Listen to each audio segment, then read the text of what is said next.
Assalamualaikum warahmatullahi wabarakatuh. Nama saya Syifa Hoiria Puspita Sari, IS 100-292. Saya akan menjelaskan tentang kebutuhan dan kesediaan air bersih di Kabupaten Bekasi.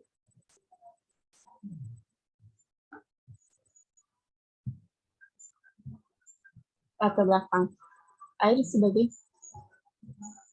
sebagai sarana utama untuk meningkatkan derajat kesehatan masyarakat. Hubungan dengan kehidupan manusia yang berarti besar sekali perannya dalam kehidupan sehari-hari. Manusia selalu memerlukan air, terutama untuk minum,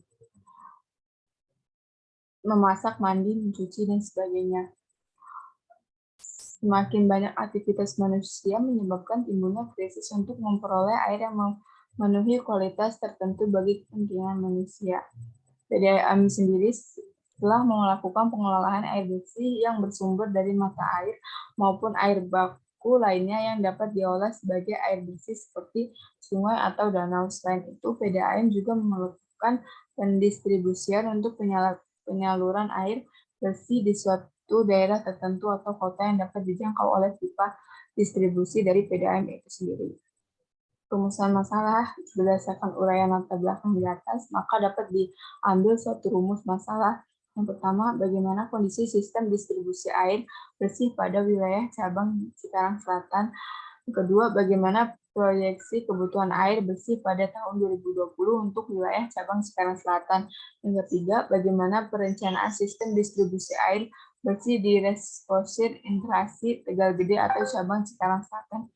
Tujuannya yaitu mengetahui kondisi sistem distribusi air bersih PDAM Citra Bagasasi Cabang Cikarang Selatan, mengetahui kebutuhan distribusi air bersih PDAM Cabang Cikarang Selatan sampai tahun 2020, mengetahui perencanaan sistem distribusi air bersih melalui Reservoir Integrasi Tegal Gede sampai Reservoir Cabang Cikarang Selatan. Manfaatnya, yang pertama, bagi kalangan akademis dan peneliti diharap sebagai sarana untuk mengaplikasikan ilmu yang telah dapat dipelajari sehingga bermanfaat bagi perkembangan pengetahuan. Yang kedua, bagi PDAM Citra Bagasasi Cabang Cikarang Selatan dan PT Muya Bekasi Jaya, penelitian ini diharap dapat memberikan informasi dan masukan dalam rangka penyediaan dan pengolahan air bersih berdasarkan instalasi. Terus tinjauannya, air adalah sumber daya alam yang mutlak dipergunakan bagi hidup dan kehidupan manusia dalam sistem tata lingkungan. Air adalah unsur lingkung kehidupan manusia. Kebutuhan air selalu meningkat dari waktu ke waktu. Kebutuhan air, banyak jumlah air yang dibutuhkan oleh keperluan rumah tangga, industri, dan lainnya. Kebutuhan air, jumlah yang diperlakukan secara wajar untuk keperluan pokok manusia, domestik, dan kegiatan-kegiatan lainnya yang memerlukan air.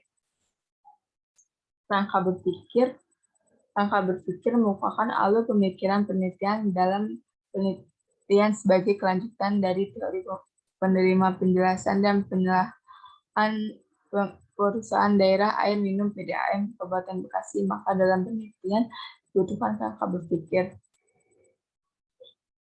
Bahwa kerangka berpikir model konseptual tentang bagaimana teori berhubung dengan berbagai faktor yang telah diidentifikasikan sebagai masalah yang penting dan penelitian ini mengenai pelayanan daerah air minum Kabupaten Bekasi berdasarkan versi masalah yang telah diuraikan, maka teori yang dipilih dan indikator pelayanan dan passion dalam sinergia. Jenis penelitian adalah deskripsi kualitatif, studi untuk mengetahui kebutuhan air PDAM Citra Bagasasi Cabang Cikarang Selatan, meninjau kemampuan debit instalasi 3D serta kemampuan jaringan utama sumber primer. Data primer yang diambil dan diperoleh yaitu yang pertama wawancara, observasi, dan dokumentasi.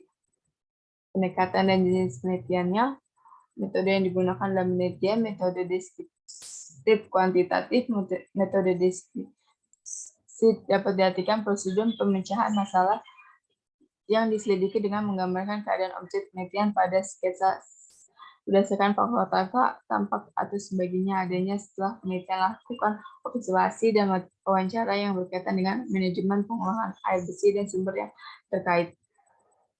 Untuk pengumpulan datanya yaitu yang pertama studi elektronik, pengumpulan bahan-bahan atau teori-teori yang buku yang berhubungan pengajian tugas akhir. Yang kedua, pengumpulan data mengambil data-data yang diperlukan yang terdiri dari data primer dan data sekunder.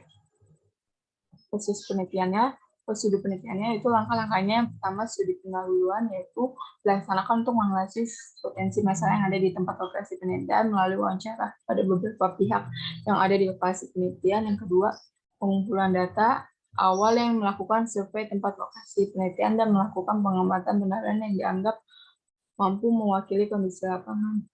Yang ketiga, pelaksanaan menggunakan penelitian deskripsi kualitatif di mana penelitian observasi dan wawancara yang berkaitan dengan manajemen pengelolaan air bersih pada sumber yang terkait dalam penelitian. Ini penelitian infrastruktur kunci, teknik pengumpulan data, laku dengan wawancara, observasi, studi, dokumentasi, dan daftar pustaka. Sekian dari saya. Wassalamualaikum warahmatullahi wabarakatuh.